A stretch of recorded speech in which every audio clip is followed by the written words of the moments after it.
اعوذ باللہ من الشیطان الرجیم بسم اللہ الرحمن الرحیم وقالوا ان ہی الا حیاتنا الدنیا، اور وہ یہ کہتے ہیں کہ نہیں ہے مگر ہماری بس دنیا کی زندگی، وما نحن بمبعوثین، اور کوئی دوبارہ اٹھنے کا معاملہ نہیں ہے۔ یہ جان لیجیے جیسے آج بھی کفر اور الحاد کے مختلف شیڈز ہیں۔ ایک ایسے بھی لوگ ہیں کہ جو اللہ کو تو مانتے آخرت کو نہیں مانتے، ایسے بھی لوگ ہیں جو اللہ اور آخرت کو مانتے رسالت کو نہیں مانتے۔ تو اس وقت بھی ایک اکثر جو تھے قریش کے لوگ اور جو مشرکین عرب تھے وہ آخرت کو مانتے تھے، باس بعد الموت کو مانتے تھے، لیکن یہ کہتے تھے کہ ہمیں فلاں چھٹوا لے گا، فلاں بچا لے گا، ہمارے وہ جو ہیں حمایتی ہیں، وہ مددگار ہیں۔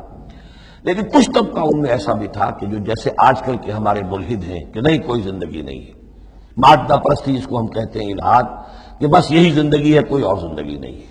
تو یہ ان لوگوں کا تذکرہ ہے۔ وقالوا ان ہی الا حیاتنا الدنیا وما نحن بمبعوثین، وہ کہتے ہیں کہ نہیں ہے بس سوائے اس دنیا کی زندگی کے، اور ہم نہیں اٹھائے جائیں گے دوبارہ۔ ولو تری اذ وقفوا علی ربہم، اور کاش کہ تم دیکھ سکتے جب کہ یہ کھڑے کیے جائیں گے اپنے رب کے سامنے۔ قال الیس ھذا بالحق، اس وقت اللہ پوچھے گا یہ حق ہے یا نہیں؟ تم کہتے تھے نہیں دوبارہ اٹھایا جائے گا، اٹھائے ہو کہ نہیں؟ وَلَوْ تَرَىٰ إِذْ وُقِفُوا عَلَىٰ رَبِّهِمْ قَالَ أَلَيْسَ هَٰذَا بِالْحَقِّ قَالُوا بَلَىٰ وَرَبِّنَا، پھر وہ کہیں گے کہ کیوں نہیں، اور تیرے رب اے رب تیری قسم ہے کہ یہ تو حق ہے۔ قَالَ فَذُوقُوا الْعَذَابَ بِمَا كُنتُمْ تَكْفُرُونَ، تو وہ کہے گا کہ اب مزہ چکھو عذاب کا اپنے کفر کی پاداش میں۔ قَدْ خَسِرَ الَّذِينَ كَذَّبُوا بِلِقَاءِ اللَّهِ، بڑے گھاٹے میں پڑ گئے، تباہ و برباد ہو گئے وہ لوگ جو اللہ سے ملاقات کے انکاری ہیں، جو جھٹلا رہے ہیں کہ نہیں کوئی پیشی نہیں، کوئی ملاقات نہیں، کوئی حاضری نہیں۔ حتیٰ اذا جاءتهم الساعة بغتة، یہاں تک کہ جب وہ وقت آ جائے گا ان پر اچانک۔ اب یہ الساعہ گھڑی ایک شخص کے لیے یہ موت ہے، اور عام دنیا کے لیے پھر جب پوری قیامت کا وقت آئے گا، عام طور پر قیامت ہی مراد لی گئی ہے۔ اذا جاءتهم الساعة بغتة، اچانک آ جائے گی قیامت۔ قالوا یا حسرتنا علی ما فرطنا فیہا، تو وہ کہیں گے ہائے افسوس ہم سے کتنی کوتاہی ہوئی اس کے بارے میں، ہم نے قیامت کو جھٹلایا اور یہ قیامت تو حق بن کر سامنے آ گئی۔ وَهُمْ يَحْمِلُونَ أَوْزَارَهُمْ عَلَىٰ ظُهُورِهِمْ، اور وہ اٹھائے ہوئے ہوں گے اپنے بوجھ، گناہوں کے بوجھ، کفر اور شرک کے بوجھ اپنی پیٹھوں پر۔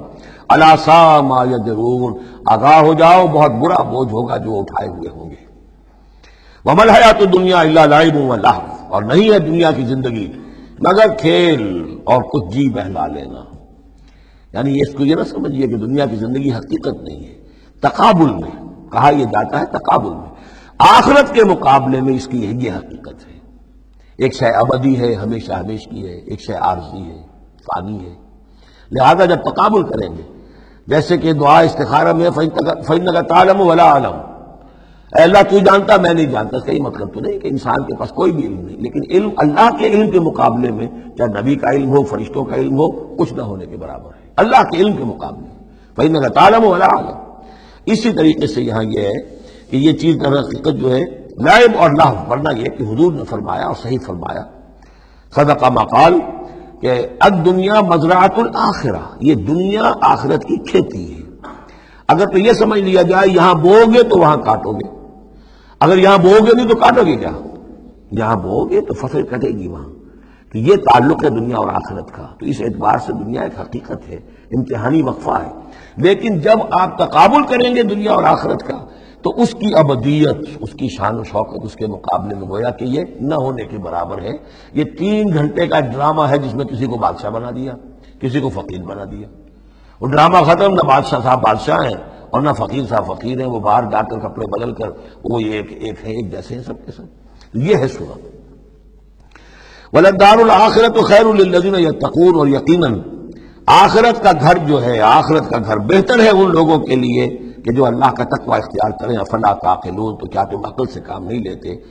صدق اللہ العظیم۔